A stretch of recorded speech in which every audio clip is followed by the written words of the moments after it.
Olá, muito boa noite. Boa noite, Celso. Boa noite, Michele. Bem-vindo ao Plantão da Saúde Coronavírus desta quarta-feira. Hoje vamos falar ao vivo por Skype com o médico Dr. Jorge Paes, que é infectologista do Grupo São Cristóvão de Saúde.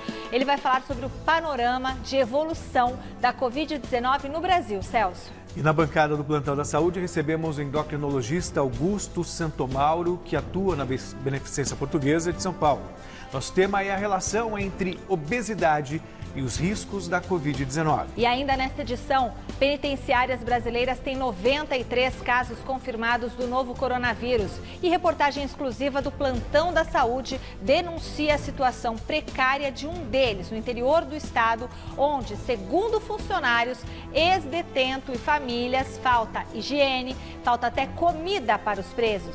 E você vai ver também as oportunidades de emprego que surgem em meio à pandemia e o anúncio da compra de 3.000 respiradores para as UTIs de São Paulo. É imperdível, é já, depois dessas dicas. O nosso telão da saúde ver como está a atualização dos casos do novo coronavírus no país e no estado de São Paulo. Bom, o Ministério da Saúde confirmou 5.466 óbitos e 78.162 casos. Em 24 horas foram 449 mortes e 6.276 novas confirmações.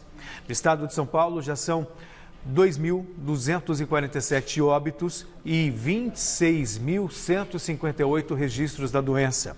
Foram 198 mortes e 2.117 confirmações em 24 horas. O governador de São Paulo, João Dória, do PSDB, anunciou hoje que o uso de máscara será obrigatório para passageiros da CPTM, EMTU, metrô, ônibus, táxis e ainda para carros de aplicativo. O decreto conjunto da Prefeitura e do Estado de São Paulo será publicado amanhã no Diário Oficial e passa a valer a partir de 4 de maio. Em caso de irregularidade, as empresas serão advertidas por escrito e até multadas pela Artesp, se o descumprimento for recorrente. Felizmente, muitos passageiros já se adaptaram ao uso do item de segurança. Veja na reportagem de Guilherme Camarda. O anúncio da medida para evitar o contágio da Covid-19 foi adiantado pelo secretário estadual de Transportes Metropolitanos, Alexandre Baldi, por uma rede social na última segunda-feira e confirmado hoje pelo governador João Dória. Antes, utilizar o acessório era apenas uma recomendação. Mas, com o aumento do número de passageiros nas últimas semanas, usar máscara será obrigatório a partir do dia 4 de maio em todos os transportes coletivos do estado de São Paulo. A partir do dia 4 de maio, será obrigatório o uso de máscaras no transporte público, no transporte coletivo, sob a administração do governo do estado de São Paulo e da Prefeitura. Ana Paula, técnica de enfermagem, utiliza diariamente o transporte público. Ela conta que até no final de semana percebeu um aumento do movimento nas estações. Domingo estava lotado, porque eu estava de plantão. E daí a gente chegou, o metrô estava lotado, que as pessoas estavam até de pé. Fabiana, que é enfermeira, notou que não são todas as pessoas que estão usando o acessório no transporte público. Para ela, a medida é essencial. Na verdade, eu acredito que ele já deveria ter iniciado, né? Eu acho que é um pouco tardia, porém é necessária, né? Comparado com uma matéria que a nossa equipe fez há 2 semanas, hoje o movimento nos trens e metrôs aumentou um pouco. Mas é visível que a quantidade de pessoas utilizando máscaras é bem maior. O governo busca parceiros para viabilizar a distribuição gratuita das máscaras para os passageiros e promete ainda reforçar a higienização dos trens e metrôs da CPTM e cobrar limpeza nos ônibus da EMTU. E tem gente que aproveita o momento para fazer um dinheirinho extra. Sem trabalho, Delcir começou a fabricar máscaras de tecido para completar o orçamento. A minha esposa, ela postou e o pessoal gostou, aí a gente, inclusive eu estou indo pegar pano para fazer mais. Enquanto o uso é opcional, cabe às pessoas terem mais consciência, como a Regiane, que acha importante a utilização obrigatória. Infelizmente ainda tem muitas pessoas que não têm consciência, né? Então infelizmente não é todo mundo que está com máscara, então eu acho super importante e vai ser super eficaz. E na mesma coletiva em que anunciou o decreto das máscaras, o governador João Dória disse que vai comprar 3.000 respiradores para as UTIs do estado de São Paulo. Ao todo, os equipamentos considerados essenciais para salvar pacientes da Covid-19 em estado grave vão custar R$500 milhão. Dória fez novamente duras críticas à forma como o presidente Jair Bolsonaro tem minimizado a pandemia. O governador cobrou respeito pelos mortos pelo novo coronavírus e sugeriu que Bolsonaro saia de seu gabinete, visite as cidades mais atingidas pela doença. Veja agora com Marcelo Basségio. O governador João Dória anunciou nesta quarta-feira a compra de 3.000 respiradores para abastecer os leitos de terapia intensiva no estado de São Paulo. O custo total dos aparelhos foi de R$550 milhões, quase metade do orçamento previsto pelo governo para gastos extras com a pandemia do novo coronavírus. Os primeiros 500 aparelhos serão destinados ao Hospital das Clínicas e entregues ainda nesta semana. Durante o mês de maio haverá entregas semanais desses respiradores. A tendência é a de que até a primeira semana de junho todos estejam à disposição do governo de São Paulo. O alto valor desembolsado para a compra de 3.000 respiradores chamou a atenção do Ministério Público de São Paulo, que decidiu abrir uma investigação para apurar o caso. A grande demanda mundial por aparelhos desse tipo foi uma das justificativas do governo, que desde março vinha mantendo conversas com 8 empresas, mas nenhuma teria oferecido condições melhores, levando em consideração o custo e também o prazo de entrega desses respiradores. Dos 8 que apresentaram a proposta para a Secretaria da Saúde, nós compramos os mais baratos e aqueles que tinham o tempo de entrega adequado à Secretaria da Saúde. Ontem, o sistema de monitoramento inteligente do governo mais uma vez registrou uma taxa de adesão ao isolamento social de apenas 48%, número que vai se confirmando como a nova realidade da região metropolitana. De acordo com o governador João Dória, se essa taxa não subir nos próximos dias, a flexibilização da quarentena, ao menos na capital, será descartada, já que a ocupação de leitos de UTI já é de 85%. Numa taxa de isolamento de 48%, eu não preciso sequer perguntar ao doutor Davi Wippe, ao doutor Germa ou qualquer dos outros 14 integrantes deste comitê, não há a menor condição de flexibilização de isolamento. Nós precisamos elevar este 48%, que é a taxa de isolamento, para dentro da faixa de perto de 60%. Senão esses números irão crescer numa velocidade maior. Na tentativa de evitar aglomerações, a Prefeitura de São Paulo ativou 9 centros de apoio ao trabalho para ajudar pessoas que vêm tendo dificuldade para receber o auxílio emergencial disponibilizado pelo governo federal. A ideia é fazer com que essas pessoas não precisem ir à Caixa Econômica Federal e enfrentar filas para tirar dúvidas. Para isso, é preciso agendar horário utilizando o telefone 156. A Prefeitura também vem bloqueando vias importantes da capital para distribuir conteúdos educativos e conscientizar a população sobre a Covid-19. Amanhã vamos fazer em 4 pontos aqui na cidade de São Paulo, ampliando não apenas a conscientização, mas a capacidade de organização da CET, caso a gente tenha que fazer isso de forma definitiva. O governador João Dória encerrou a coletiva da mesma forma que começou, criticando duramente o presidente Jair Bolsonaro pela forma como ele vem lidando com as milhares de mortes causadas pelo novo coronavírus no Brasil, dando ênfase também ao fato de Bolsonaro ter ido a um clube de tiro na última terça-feira, antes de seus compromissos oficiais, em meio à crise de saúde que o país enfrenta. O presidente da República, o mesmo presidente que ontem, indagado por jornalistas sobre as mortes e o crescimento das mortes no Brasil, respondeu: quer que faça o quê? Esta é a resposta do fazer o quê? É fazer aquilo que o senhor não fez.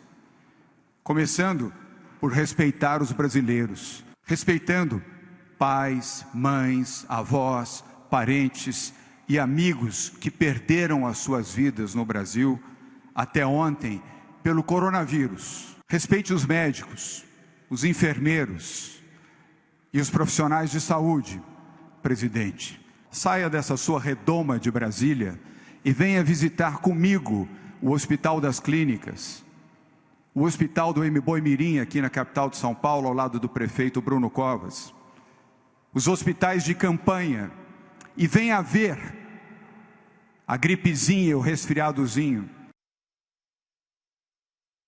E o governador João Dória visitou nesta tarde as instalações do novo hospital de campanha que está sendo montado no Complexo Esportivo do Ibirapuera. Vamos ao vivo falar com o repórter Osmar Garrafa, que está lá no Ibirapuera e tem mais informações. Boa noite, Garrafa.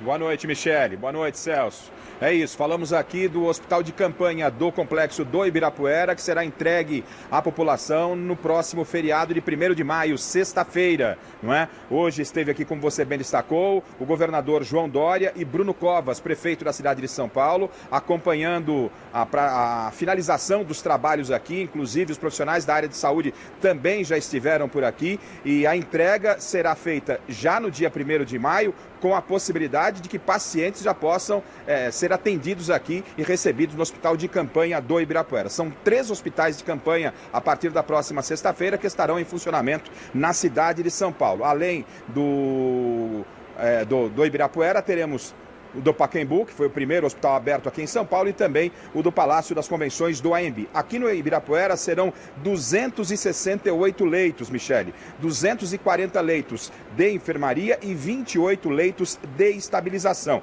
A entrega, eu repito, está confirmada para a próxima sexta-feira. Aqui vão trabalhar aproximadamente 800 profissionais da área de saúde num espaço de 7.500 metros quadrados. O investimento total aqui no Hospital de Campanha do Ibirapuera chega a casa de 42 milhões de reais. O objetivo do governo e da prefeitura, do governo do estado e da prefeitura de São Paulo, é que a cidade de São Paulo tenha 2.400 leitos nos hospitais de campanha. Neste momento, no Ibirapuera, a partir da próxima sexta-feira, com 268 leitos, no Pacaembu, 200 leitos, esses todos já disponibilizados. No AMB, ainda em fase de conclusão, serão 1.800 leitos. Neste momento, no AMB, nós temos 864 leitos à disposição. Vale lembrar que, assim como o Pacaembu e o AMB, aqui é o hospital com portas fechadas, não é?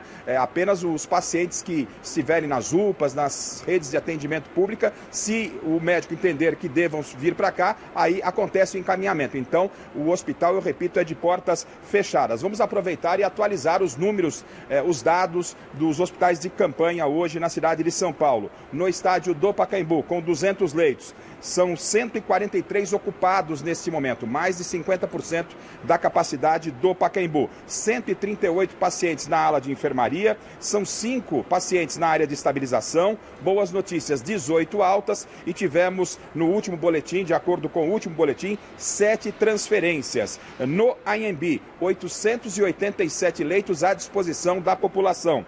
398 estão ocupados nesse momento, quase 50% também do AMB dos leitos disponíveis já com sua ocupação. 372 pacientes nesse momento estão na ala de enfermaria, 26 na ala de estabilização. Tivemos 42 altas, são boas notícias, 12 transferências e, lamentavelmente, nós tivemos 2 óbitos de acordo com o último boletim informativo do Hospital de Campanha. Lá no AMB foram 2 pacientes do sexo masculino, um com 43 anos de idade, outro com 79 anos, ambos com doenças pré-existentes, e agora nos hospitais de campanha do Pacaembu e também do AMB, já somamos 5 mortes. São 4 mortes no hospital do AMB e 1 morte no hospital do Pacaembu. Então, repito, na próxima sexta-feira, o hospital de campanha, feriado nacional, o hospital de campanha de Ibirapuera, também será entregue à cidade de São Paulo. Michele e Celso. Que garrafa. Obrigada, Garrafa. E depois do ministro do Supremo Tribunal Federal, Alexandre de Moraes, suspender a indicação de Alexandre Ramagem para a diretoria-geral da Polícia Federal, o presidente Jair Bolsonaro tornou sem efeito o decreto que nomeou o delegado. A repórter Sabrina Pires tem as informações ao vivo sobre essa reviravolta. Boa noite, Sabrina. Michele, Celso, boa noite a todos. Clima quente em Brasília e Alexandre Ramagem não está no comando da Polícia Federal, pelo menos por enquanto, segundo diz o presidente Jair Bolsonaro. A posse dele estava programada para hoje à tarde e não aconteceu porque a Justiça proibiu. O ministro do Supremo Tribunal Federal, Alexandre de Moraes, acatou um pedido do PDT que alegava abuso de poder por parte de Bolsonaro ao nomear Ramagem para o cargo. Pelo menos outras 6 ações iam nesse mesmo sentido, pedindo a suspensão da posse de Ramagem, com 2 argumentos. Primeiro, que Ramagem é amigo da família Bolsonaro e segundo, pelas acusações do ex-ministro da Justiça, Sérgio Moro, de que Bolsonaro quer interferir na Polícia Federal. Na decisão de Alexandre de Moraes, ele explicou que Ramagem não tem parcialidade suficiente para assumir o cargo. A AGU, a Advocacia Geral da União, iria recorrer, mas desistiu porque Bolsonaro fez uma estratégia. Ele cancelou a própria nomeação que tinha feito e aí tirou o efeito nessa decisão do Supremo Tribunal Federal. Quem está no comando da PF agora é o número 2 da hierarquia, Disney Rossetti, que foi indicado por Sérgio Moro e que deve sair também da Polícia Federal. Agora, o presidente Jair Bolsonaro falou hoje à tarde e mandou um recado. Disse que não perdeu as esperanças e não desistiu de colocar Ramagem no comando da Polícia Federal. Veja o que ele falou. Respeito o Poder Judiciário, respeito as suas decisões, mas nós, com toda certeza, antes de tudo, respeitamos a nossa Constituição. O senhor Ramagem, que tomaria posse hoje, foi impedido por uma decisão monocrática de um ministro do Supremo Tribunal Federal. É uma pessoa que eu conheci no primeiro dia após o fim do segundo turno, que foi escolhido pela Polícia Federal do governo anterior como homem de elite, um homem honrado, um homem com vasto conhecimento, um homem à altura de representar e de ser o chefe da segurança do chefe da presidência da República. Creio essa ser uma missão honrada para o senhor Ramagem. E eu gostaria de honrá-lo no dia de hoje, dando-lhe posse como diretor-geral da Polícia Federal. Eu tenho certeza que esse sonho meu, mais dele, brevemente se concretizará, para o bem da nossa Polícia Federal e do nosso Brasil. Um novo boletim do Infogripe da Fiocruz, que analisa casos notificados e mortes por síndrome respiratória aguda grave, indica uma tendência de continuação da aceleração do espalhamento do novo coronavírus no Brasil. Segundo Marcelo Gomes, pesquisador do Programa de Computação Científica da Fiocruz e coordenador da plataforma Infogripe, é possível observar uma nítida tendência de crescimento da epidemia. E ele afirma ainda que não chegamos ao pico da doença. E vamos agora à nossa primeira entrevista do dia, ao vivo por Skype, com o médico Jorge Paes, que é infectologista do Grupo São Cristóvão de Saúde. Com ele faremos uma análise médica geral sobre o panorama de evolução da Covid-19 no Brasil. Doutor, primeiramente, boa noite. Nós vimos aí que os casos confirmados e as mortes pelo novo coronavírus estão aumentando dia a dia, superando inclusive a China. Isso, claro, sem considerarmos as subnotificações que são admitidas pelos órgãos oficiais. Como é que o senhor analisa esse cenário? Mais uma vez, boa noite, seja bem-vindo. Obrigado pela entrevista. Boa noite, Celso. Boa noite, Michele. Então, nós estamos em uma situação um pouco complexa. Nós começamos em março a apresentar casos no Brasil do coronavírus. E as medidas iniciais do isolamento social, aparentemente foram muito efetivas. Entretanto, a partir do dia 8, 10 de abril, houve uma flexibilização das quarentenas e nós estamos observando nos nossos hospitais um aumento, sim, de casos, é um aumento progressivo, todo dia chega mais caso grave, e estamos chegando num momento de saturação dos nossos sistemas, das nossas UTIs. E nós sabemos que o mais importante para cuidar do paciente são unidades de cuidado intensivo, são profissionais capacitados, e quando essas unidades ficam muito lotadas, existe uma deficiência no cuidado desses pacientes. Então, é uma preocupação, sim. Nós não estamos respeitando como deveríamos o isolamento social. Isso já está se refletindo nas nossas internações, na taxa de ocupação dos hospitais. Doutor, boa noite. Como que esse isolamento social, ele deve ser feito de maneira ideal, né? E se uma pessoa estiver contaminada com a Covid-19, tiver o diagnóstico, como que ela pode se isolar dentro de casa de maneira efetiva para que não contamine os demais familiares? Certo. O ideal seria nós termos testes sorológicos para a gente tentar testar pacientes assintomáticos, pacientes com sintomas mais leves e os pacientes graves. Porém, existe uma deficiência na quantidade de testes que o país faz por habitante. O ideal é sempre a gente respeitar esse isolamento. Por quê? Porque essa é uma doença que ela não tem tratamento específico. Nós ainda não temos uma vacina, então a população ela é suscetível a essa doença. Se nós não respeitamos o isolamento físico e o isolamento social, a quantidade de suscetíveis, ou seja, pessoas que não têm imunidade contra essa doença, eles podem se contaminar muito rápido e colapsar nosso sistema de saúde. Por isso que o ideal é sempre que você tiver qualquer sintoma respiratório, ficar em casa. Se esse sintoma aumentar, procurar atendimento médico e respeitar em casa o isolamento, não ter contato físico com as pessoas que moram próxima da pessoa que tem os sintomas, higienizar muito bem as mãos, manter sempre os ambientes muito limpos, porque esse vírus também fica na superfície.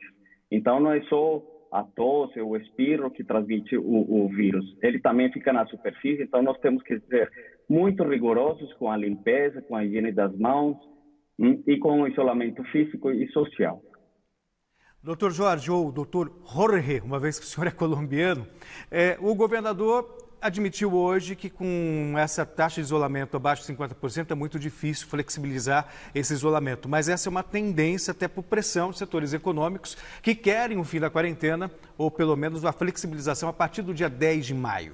O senhor vê isso com os dados que a gente tem hoje com preocupação, uma vez que a classe médica é a mais afetada com o colapso do sistema de saúde? Muito. Isso é muito preocupante para nós. Porque nós vemos que com um índice de isolamento abaixo de 60%, nós vamos ter muitos pacientes infectados rapidamente. Isso o que significa? Isso significa que esses pacientes vão chegar no sistema de saúde, vão ocupar as unidades disponíveis e esses pacientes eles têm uma previsão, por exemplo, na UTI, de ficar internados por mais de 1, 2 semanas. Então, o giro de leitos, ou seja, a troca de pacientes no hospital, ele fica muito devagar. Então, é um problema muito sério. Por isso, nós temos que ter assim, um objetivo. O governo do estado de São Paulo, do município, está fazendo um grande trabalho em relação a tentar aumentar esse isolamento social, pelo menos para 60%. Perfeito. Doutor, como que está a situação aí no Hospital São Cristóvão, né, no Grupo São Cristóvão, de infectados e tudo mais? E o senhor tem uma ideia, dá para ter uma ideia de quando esse surto vai começar a haver um declínio desse surto pandêmico? Bom, no Hospital São Cristóvão nós temos feito um grande trabalho de fluxos, de disponibilidade de leitos. Nós já vemos um aumento dos casos na última semana. Nossas UTIs já estão começando a ficar lotadas e nós vemos que é uma tendência ao aumento ainda no mês de maio. Eu acho que, assim, pelos números, pelas estatísticas que estão apresentando para nós, talvez só em junho a gente teria uma noção do decréscimo, não, dos casos. Doutor, e na Colômbia, como que está a situação do novo coronavírus? Bom, lá está um pouco mais controlado, não? Lá tem umas políticas mais eficientes, começando pelo presidente. Então, está um pouco diferente. Acho que eles estão melhor do que nós. Muito obrigada, doutor Jorge Paes, médico infectologista do Grupo São Cristóvão Saúde, falando aí, fazendo uma análise médica geral, né, sobre o panorama da evolução da Covid-19. Muito obrigada, doutor. Obrigado. Muito obrigado, uma boa noite. Exclusivo, em meio à pandemia do novo coronavírus, é crítica a situação de presos do sistema carcerário do estado de São Paulo. Um ex-detento, um agente penitenciário e as famílias denunciam a falta de equipamentos de proteção contra a doença, higiene precária e até mesmo alimentação insuficiente num presídio em Sorocaba, no interior do estado. Confira na reportagem de Jonas Campos.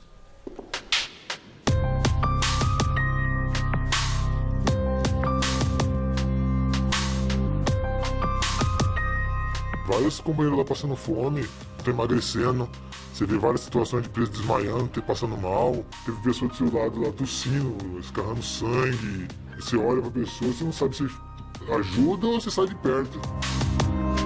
Esse homem, que não quis se identificar, esteve por 1 ano na penitenciária de Capela do Alto, próximo a Sorocaba, no interior de São Paulo, por tráfico de drogas. Ele deixou a prisão recentemente e, com exclusividade, relatou à nossa equipe de reportagem o descaso com os detentos durante a pandemia, a começar pela alimentação.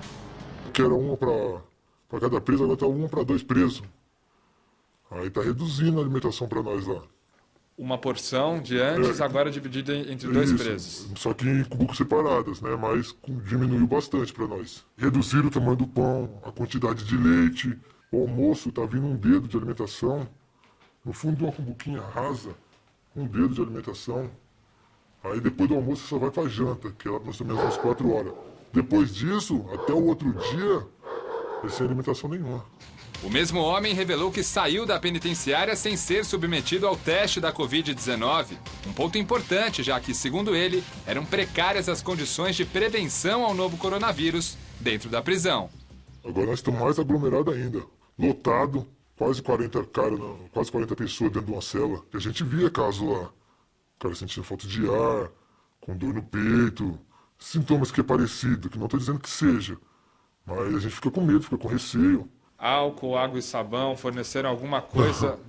Não, nada disso. Nada disso. Nem álcool, nem os kits de higiene a casa está pagando mais. A gente está sobrevivendo mesmo por Deus lá dentro.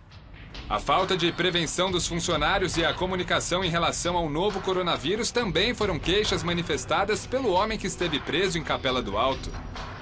Você se preocupa com os colegas que ficaram lá? É por isso que eu vim aqui, né? Falar com vocês, porque o que está lá dentro é um dado legal lá dentro. Não que a gente quer regalia, que a gente quer vida boa lá dentro, que a gente tem que pagar pelo que a gente fez, mas o mínimo, né, de dignidade possível que tiver, que puder a gente fazer para ajudar quem está lá dentro aí quer mudar de vida, a gente vai ajudar.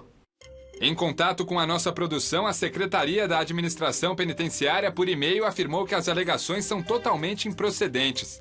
Na nota, a SAP informa que os atendimentos médicos na penitenciária de Capela do Alto estão funcionando normalmente, que a limpeza das áreas foi intensificada, que a entrada de qualquer pessoa alheia ao corpo funcional foi restringida e que foi determinada a quarentena para os presos que ingressam no sistema prisional e o permanente monitoramento dos presos integrantes do grupo de risco. A Secretaria garante ainda que não há registro de nenhum caso suspeito de novo coronavírus na unidade e, portanto, não há motivo para isolar presos. Segundo a SAP, todos os funcionários e detentos são orientados sobre os métodos recomendados para a prevenção da doença. Sobre a alimentação na unidade, a Secretaria da Administração Penitenciária diz que tudo está dentro dos padrões determinados na legislação e que são fornecidas 3 refeições diárias, preparadas a partir de cardápio elaborado por nutricionistas. As visitas aos detentos estão suspensas desde o dia 20 de março aqui no estado de São Paulo. Medida de isolamento que não exclui os demais riscos para quem está lá dentro. As denúncias relacionadas a este presídio de Capela do Alto ligam o alerta importante para o país com o sistema penitenciário superlotado e já com mortes causadas pela Covid-19. Segundo o Departamento Penitenciário Nacional, no Brasil são aproximadamente 767 mil presos para 407 mil vagas. Quanto aos profissionais de saúde, a média é de 1 médico para cada 1.000 presos. Esse agente penitenciário, que também não quis se identificar e nem revelar a penitenciária onde trabalha, disse que a rotina pouco mudou com a pandemia e aproveitou a oportunidade para criticar a estrutura médica das unidades. No princípio começou a aparecer umas máscaras lá, que era para usar por 2 horas, uma máscara descartável. Porém, sumiram essas máscaras, porque não tem para todo mundo. Então, se você visitar uma cadeia hoje, você vai ver que está todo mundo trabalhando sem máscara. E quem está com máscara é porque comprou na rua. E se você tiver que ter contato com o sangue de um detento durante um PS, você vai ter o contato com o sangue. Se estiver contaminado, você vai ser contaminado porque não tem, vamos dizer, você não tem um respaldo da saúde para atender esse detento lá dentro. Tanto que os funcionários que trabalham na área de saúde são agentes penitenciários. Um enfermeiro para cada cadeia. Enquanto isso, do lado de fora, a vida não segue fácil. Mulheres com parentes presos em Capela do Alto mostraram à nossa equipe cartas dos familiares e de outros detentos com as mesmas reclamações relacionadas à alimentação reduzida e à falta de prevenção do local. É desesperador, porque aqui a gente está vendo pessoas morrerem com assistência médica. Lá vai morrer muita gente. E pro governo tá bom, é menos um CPF cancelado. Meu marido tá no meio deles. As visitas estão proibidas e as cartas, quando liberadas, são a única forma de interação. Essa mãe, desde o início da pandemia, não consegue contato com o filho. É uma coisa assim que você não consegue dormir direito. Muita preocupação, entendeu? Muita, porque, igual ele falou, são muitos numa cela só. E é muito pequeno. É menor do que essa sala. Você tá entendendo? Assim não tem explicação, só sabe quem passa. É muito difícil mesmo, a preocupação é grande. Segundo o último balanço do Departamento Penitenciário Nacional, que é ligado ao Ministério da Justiça e Segurança Pública, há 93 casos confirmados do novo coronavírus no Sistema Penitenciário Nacional, com registro de 2 mortes pela doença. E existem ainda 148 casos suspeitos da doença. Como medida de prevenção, o Departamento Penitenciário Nacional cogitou a possibilidade de utilizar estruturas modulares temporárias, como contêineres, para separar presos no sistema carcerário durante a pandemia. Mas a proposta foi considerada ilegal pelo Conselho Nacional de Justiça. Em nota, o CNJ afirmou que retomar a ideia de contêineres em prisões, abre aspas, denuncia que as medidas preventivas não foram tomadas ou falharam para a prevenção da doença nas prisões, de modo que o principal não está sendo feito nesse sentido, fecha aspas. E recebemos aqui na bancada do Plantão da Saúde, para a nossa segunda entrevista do dia, o endocrinologista Dr. Augusto Santomauro, que atua na Beneficência Portuguesa de São Paulo. O nosso tema é a relação entre obesidade e riscos da Covid-19. Doutor, muito boa noite. Boa noite, Michele. Antes da gente falar sobre as complicações para quem está acima do peso, e por que essas complicações acontecem, é preciso abrir um parêntese para falar da matéria do Jonas Campos, que nós acabamos de ver sobre a situação dos presos. Nós sabemos que o novo coronavírus ele é muito agressivo e na reportagem 2 pontos muito preocupantes chamam a atenção: a aglomeração de presos e a alimentação, que segundo a denúncia, ela é fornecida abaixo da quantidade adequada. Então, como isso pode potencializar a ação do vírus? Boa noite, Michele. Boa noite, Celso. Boa noite, seja bem-vindo. Boa noite para o pessoal que está em casa. É um prazer estar aqui, eu agradeço o convite. Sabe-se que não só a obesidade, mas também a desnutrição é um fator de risco, não só para coronavírus, mas para infecções no geral. Então, uma alimentação adequada, tanto o excesso da alimentação, no caso dos obesos, quanto a falta de alimentação, no caso dessa situação que nós vimos, pode favorecer com que o sistema imune, o sistema de defesa, seja mais fraco e favoreça o aparecimento das infecções. Então, tanto para os 2 lados, a gente pode ter riscos. Não é fácil, né? 40 pessoas numa cela, sem espaço, é muito delicado. Agora, indo para a sua especialidade, doutor, certo, uma vez que é endocrinologista, a obesidade está relacionada à maior facilidade de contaminação pelo novo coronavírus e levar a casos mais graves. Primeiramente, por qual razão? A obesidade não deixa de ser uma doença crônica.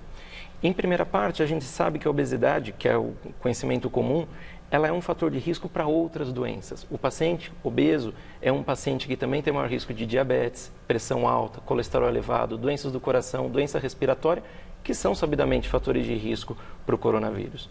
Mas, além disso, a obesidade é um estado de inflamação crônica. O paciente obeso, ele tem um maior risco de infecções, porque o sistema imune, ele não chega a ser um sistema imune deprimido, como talvez um paciente que sofreu um transplante ou um paciente com câncer, mas a resposta dele a uma infecção é mais lenta. Uma doença que duraria, no caso do coronavírus, por volta de 10, 14 dias, no paciente obeso dura mais tempo, ele fica mais apto a transmitir a doença para outras pessoas. Então, o paciente obeso tem que tomar alguns cuidados. Mas quando a gente fala obeso, é quanto é obeso? Ou a partir de que, porque se você faz aquela continha, né, é aquilo ali, se der aquele acima do peso, como que a gente sabe que a pessoa está é obesão ou é um pouquinho acima do peso? Como, por exemplo, o Celso Cardoso. Não, o Celso está muito elegante, mas qual é como que a gente mede se a gente está obeso ou não? Os critérios aceitos internacionalmente pelas sociedades brasileiras para definir obesidade utilizam um índice chamado índice de massa corpórea. Tá. É uma conta matemática do peso dividido pela altura ao quadrado. E como uma forma de conversar mundialmente, qualquer lugar do mundo em que você falar o IMC, que é a sigla, é tanto, a gente usa um IMC até 25 como um peso adequado, de 25 a 30 sobrepeso e acima de 30 obesidade. E acima de 40, obesidade mórbida, obesidade grau 3. Então é o peso dividido pela altura ao quadrado. Altura vezes altura. Altura vezes 2. Doutor, vou fazer minha conta. A gente tem, eu estava vendo os números, são enormes. 600 milhões de pessoas no mundo com obesidade, 100 milhões de crianças, o que é muito preocupante nesse cenário. E aí quando a gente pensa em isolamento como principal remédio no combate à Covid-19, por outro lado, isolamento muitas vezes está associado, dependendo do local onde a pessoa está, com sedentarismo relacionado à ansiedade também. Como lidar com tudo isso, especialmente o paciente obeso? Esse é um ponto muito interessante, porque a partir do momento que você está isolado em casa, notícias aparecendo o tempo inteiro, é normal que a pessoa se sinta mais ansiosa, é normal que a pessoa se sinta desconfortável, mesmo estando no ambiente de casa. E o comer é um hábito que traz prazer. A pessoa, sem dúvida, quando come, libera até mesmo, já tem explicações, hormônios do prazer, hormônios que trazem bem-estar. Diante de tanta notícia que a gente está vendo, ele acaba escapando na comida. E, de preferência, ele acaba indo para comidas mais palatáveis, mais gostosas, como alimentos mais gordurosos, alimentos ricos em carboidrato, que são os que mais favorecem fast foods no geral. Agora, assim como a gente tem que ter em casa uma rotina para essa ideia do isolamento, da quarentena, em que eu tenha que seguir horários para acordar, horário de home office, horário com as crianças na aula, é importante ter também uma rotina alimentar. Se realmente a gente ficar só dependendo das notícias, a pessoa vai sair comendo sem pensar, ora ele quer um doce, ora ele quer um salgado, ora ele quer doce com salgado.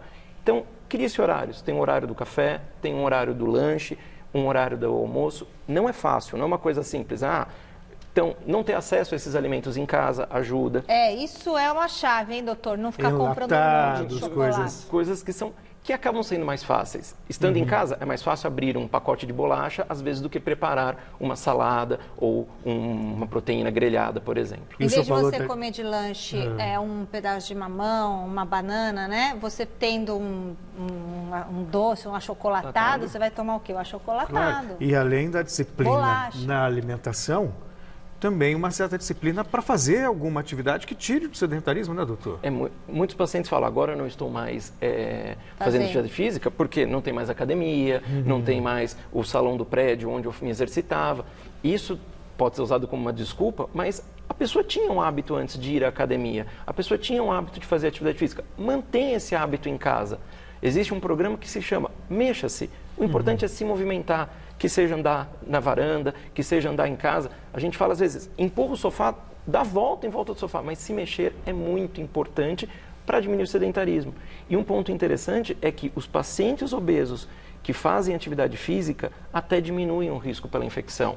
O paciente que tem um condicionamento físico melhor supera mais os sintomas, diminui o risco das complicações da infecção. Então, fazer atividade física é importante. Bom, mas aí a pessoa vai falar assim, bom, mas eu não fiz até hoje, e quem nunca fez até hoje? Adianta começar agora a fazer um polichinelo, um abdominal, agora isolado dentro de casa? Dá para começar? A gente comenta, você nunca foi um praticante de atividade física, você nunca fez grandes maratonas? Comece no seu ritmo. 20 minutos de atividade, depois de uma semana aumente para 30, 40. Pelo menos quanto tempo, doutor? A gente fala de 30 minutos de 4 a 5 vezes por semana. Tá. Já ajudaria muito. Uma atividade que a gente fala moderada, uma atividade que canse um pouquinho. Também não é uma coisa... O paciente tem que suar um pouquinho, não é também apenas movimentos. Para pacientes idosos com obesidade, também não precisa exagerar. Podem ser exercícios mais leves, favorecendo pilates, exercícios de resistência, exercícios de alongamento, ajudaria muito. Até porque, doutora, a gente está falando muito dos cuidados com os obesos que fazem parte do grupo de risco. Sim. E o tratamento também, uma vez que a doença chega de maneira mais grave, ele é mais complicado, até mesmo no processo de intubação e tudo mais, não, doutor? Exatamente isso. O paciente obeso, ele já tem uma carga respiratória, pela própria obesidade, ele já tem uma dificuldade de expansão da caixa torácica. Nós sabemos que o principal tratamento para casos graves pulmonares é a intubação, é o uso do respirador. A intubação é mais difícil e quando acontece a intubação, o tempo de respirador é maior. Os pacientes com infecção pelo Covid-19 já têm um tempo maior de respirador do que outras infecções. O obeso, isso aumenta ainda mais. Isso tem sido visto nas estatísticas não só brasileiras, mas mundiais. Daqui a pouquinho a gente continua falando com o doutor Augusto Santomauro. Por isso que é importante o isolamento para o pessoal que faz parte do grupo de risco. E também para as pessoas que convivem com essas outras pessoas que são mais suscetíveis à ação, né, do novo recomendação continua. Vamos ver, tenham calma todos, porque ontem minha mãe assistiu aqui a entrevista que nós fizemos com o outro doutor e ele falou que tem que manter um distanciamento depois dos netinhos quando voltar para a escola. Minha mãe ficou triste, já chorou. Calma, vamos se cuidando, isso vai passar, vamos descobrir uma cura para essa doença. Calma, vai dar tudo certo, não vamos entrar em pânico. Os telespectadores mandam mensagem chateada, isso vai passar, não vamos criar muito pânico, vamos se cuidar da saúde, fazer tudo direitinho que vai dar tudo certo. Tá? De acordo com o estudo da Fundação Getúlio Vargas, o Brasil deve ter uma taxa de desemprego de quase 18% este ano. Mas nem tudo é má notícia, gente. Nem tudo é má notícia para as famílias economicamente prejudicadas. Há quem conseguiu se recolocar no mercado em plena pandemia. Isso graças aos processos seletivos virtuais e ao home office, ferramentas cada vez mais utilizadas por empresas que não pararam. Veja na reportagem de José Paes. Voltar a trabalhar durante a pandemia do novo coronavírus era algo quase impensável para a Lívia. Eu achei que ia ser mais difícil arranjar emprego, né, na verdade, mas eu consegui a vaga, eu dei sorte. Sorte que teve uma mãozinha da tecnologia.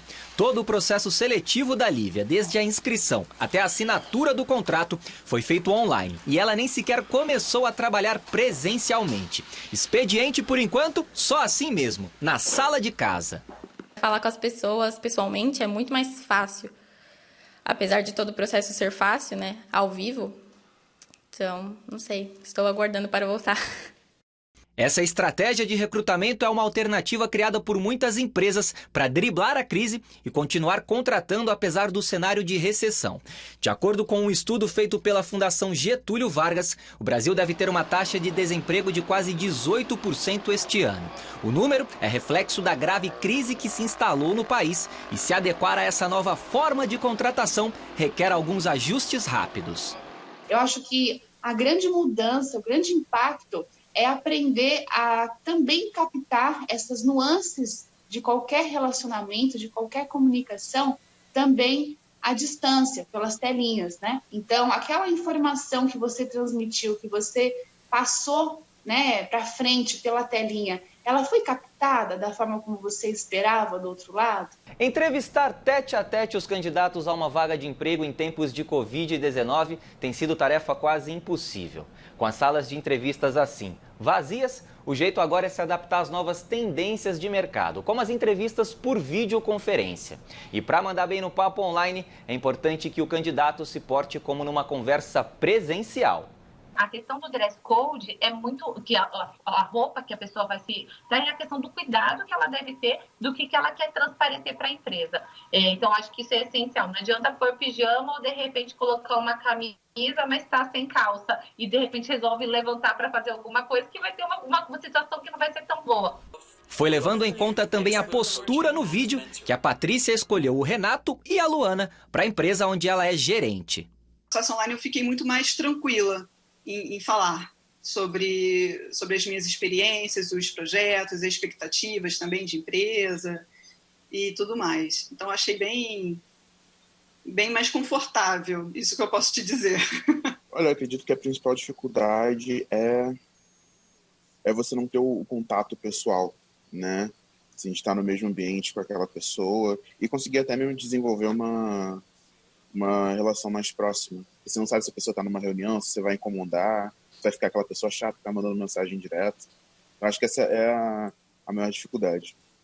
Para conseguir um espaço no mercado como o Renato e a Luana, é importante ficar de olho nas oportunidades divulgadas nos sites das empresas e até nas redes sociais.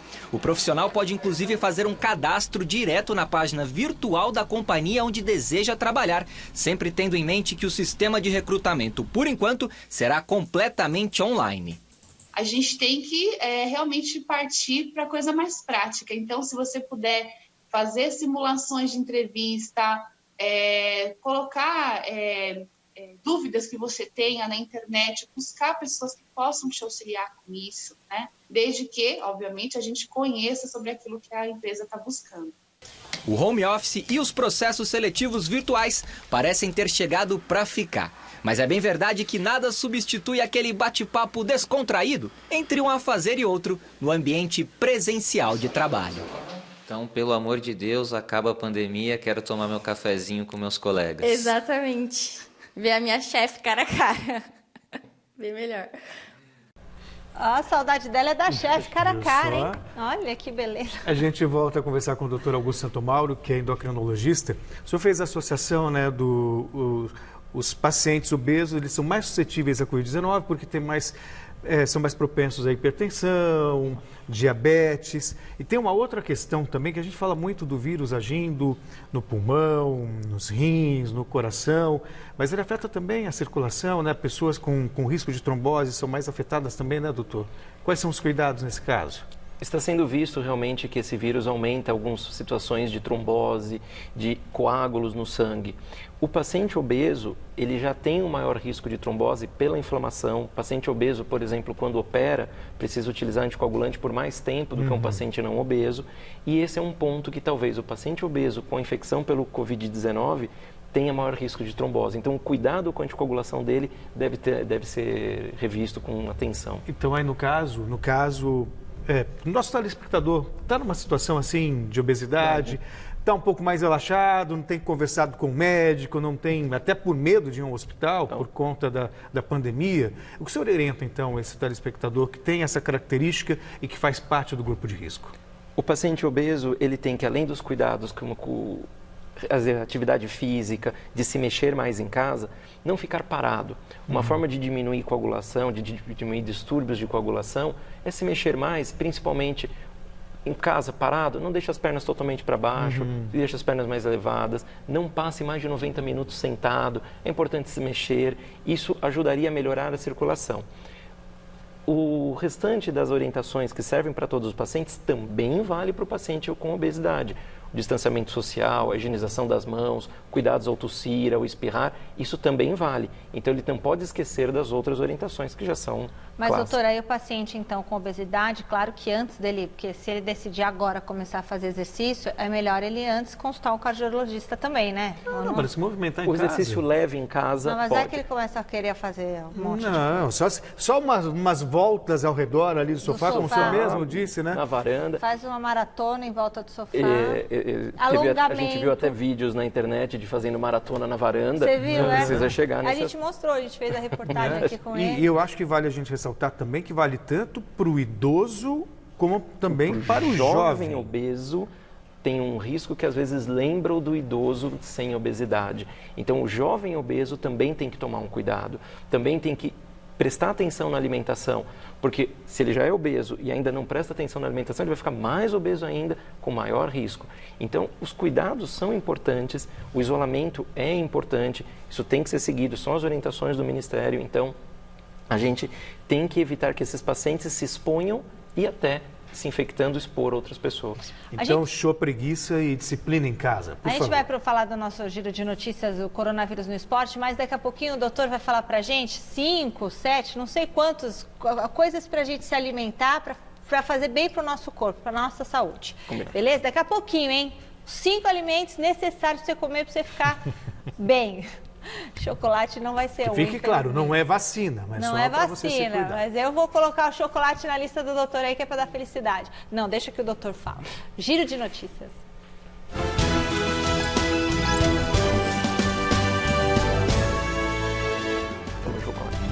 A decisão do governo francês de proibir esportes coletivos, pelo menos até setembro, pode provocar um efeito dominó na Europa. O ministro de Esportes da Itália, Vincenzo Spadafora, deu entrevista nesta quarta afirmando que o ideal seria seguir o mesmo caminho da França e da Holanda, país que também proibiu a volta dos jogos antes de setembro. Decisão que acabou provocando o cancelamento do campeonato local.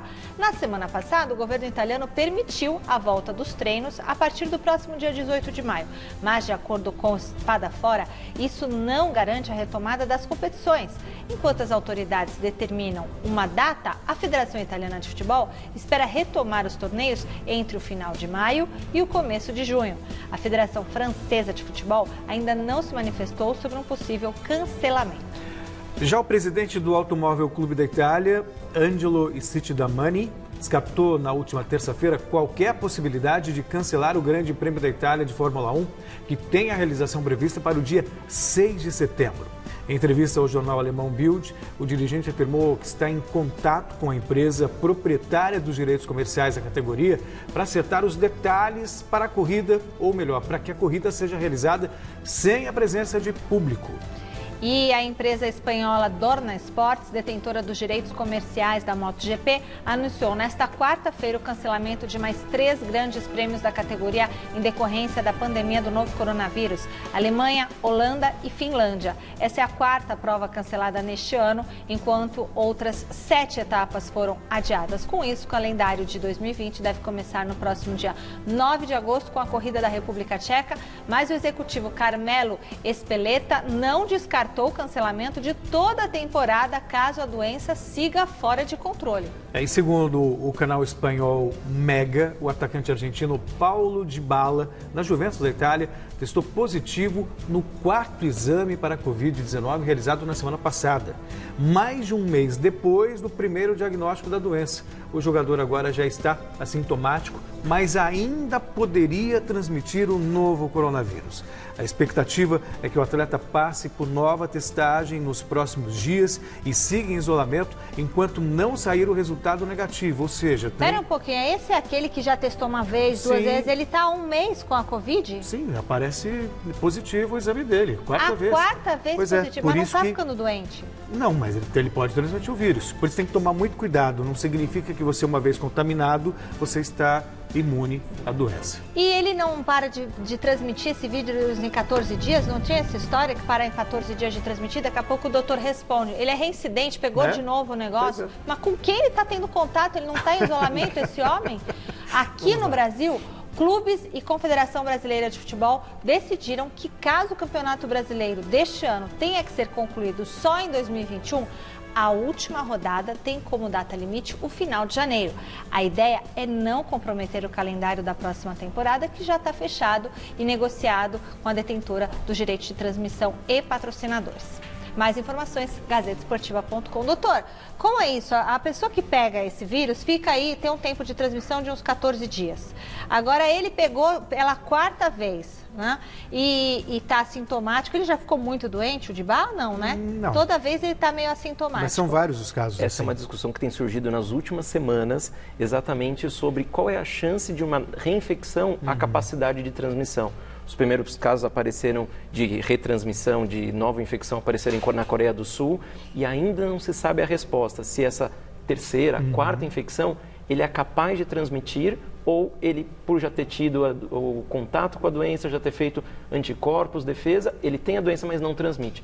Essa resposta não tem. Portanto, isolamento enquanto a gente não tiver. Ele não está em isolamento, isso é o que eu te digo, Celso, para estar pela 4ª vez com o Covid. Doutor, os 5 alimentos que fazem bem para a nossa saúde nesse período de pandemia. Uma dica importante para ter alimentação saudável vale tanto na pandemia quanto fora, mas alguns alimentos que têm o maior risco de engordar, o maior risco de aumentar o peso. Os pães e derivados são grandes vilões e a gente pode usar pelo menos uma vez ao dia.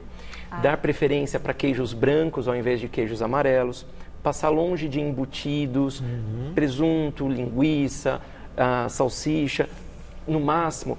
Como a gente falou, o paciente está isolado em casa, a pessoa está isolada em casa, vem a necessidade, talvez um peito de peru, mas evitar os embutidos no geral. Frutas sempre é importante, mas também evitar o excesso. Comer 8, 10, 15 porções de fruta por dia também pode ser em excesso. Tá certo. Gente, doutor, muito obrigada aqui. O doutor Augusto Santomauro, endocrinologista da Beneficência Portuguesa de São Paulo. Seja obrigada sempre pela bem-vindo, sua entrevista. doutor. Muito obrigado. Muito bom. Pessoal, até amanhã.